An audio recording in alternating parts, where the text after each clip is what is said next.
Iran secara sistematis membidik bandara-bandara tersibuk di kawasan Teluk dalam rangkaian serangan balasan terhadap Amerika Serikat dan Israel. Targetnya bukan sekedar fasilitas transportasi, melainkan pusat ekonomi regional yang selama ini menopang arus perdagangan, energi, dan mobilitas global. Sejak eskalasi dimulai, sejumlah bandara utama di Uni Emirat Arab, Kuwait, dan Bahrain menjadi sasaran drone dan rudal. Serangan ini langsung berdampak luas.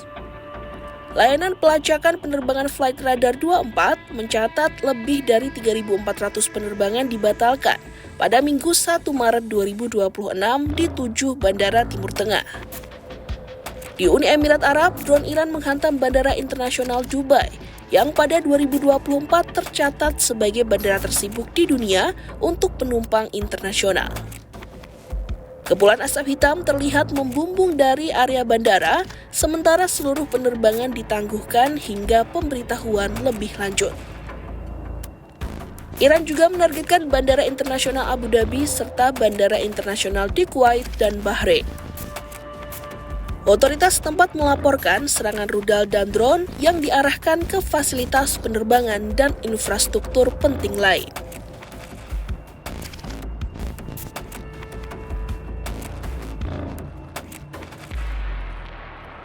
Bandara-bandara Teluk bukan hanya terminal penumpang, tetapi simpul utama jaringan logistik global. Dubai dan Abu Dhabi merupakan hub maskapai internasional yang menghubungkan Eropa, Asia, Afrika, dan Timur Tengah. Pada 2024, Bandara Dubai melayani lebih dari 92 juta penumpang internasional melampaui Bandara Heathrow. Selain bandara, Iran juga menargetkan pelabuhan dan bangunan strategis termasuk hotel bertingkat dan menara hunian. Ancaman turut membayangi Selat Hormuz, jalur distribusi minyak paling vital di dunia.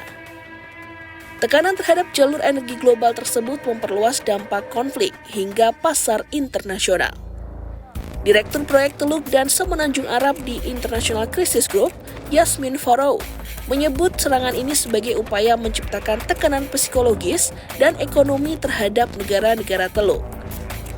Menurutnya, strategi tersebut bertujuan menimbulkan rasa isolasi serta kepanikan di tengah masyarakat dan pemerintah kawasan. Analis keamanan menilai dengan mengguncang pusat ekonomi Teluk, Iran berupaya mendorong negara-negara tersebut agar mendesak Washington menghentikan kampanye militer. Profesor Universitas Kuwait dan peneliti di Chatham House, Badr Al-Saif, menyatakan bahwa strategi ini dimaksudkan untuk menimbulkan biaya bagi semua pihak yang terlibat dalam konflik.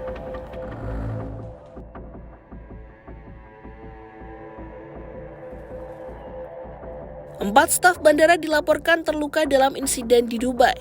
Di Abu Dhabi, 1 orang tewas akibat puing yang jatuh setelah sistem pertahanan udara mencegat drone. Otoritas di Kuwait dan Bahrain juga mengonfirmasi bandara internasional mereka menjadi target serangan. Kementerian Pertahanan Uni Emirat Arab menyatakan sistem pertahanan udaranya menangani 165 rudal balistik, 2 rudal jelajah, dan 541 drone dalam waktu kurang dari 1,5 hari pertempuran. Di Oman, 1 pekerja asing tewas akibat serangan drone di pelabuhan komersial.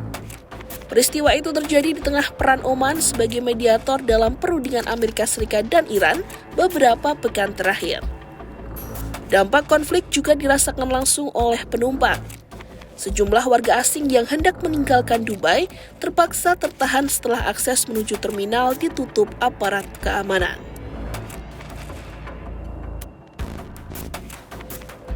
Meski begitu, serangan terhadap infrastruktur sipil menimbulkan kecaman dari negara-negara Teluk. Pemerintah kawasan sebelumnya menyuarakan kekhawatiran atas potensi ketidakstabilan jika konflik meluas. Beberapa negara bahkan melobi agar tidak terjadi eskalasi militer terhadap Iran.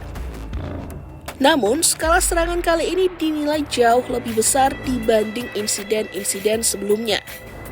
Lonjakan harga minyak akibat ketegangan turut meningkatkan kekhawatiran terhadap inflasi dan gangguan pasokan energi global.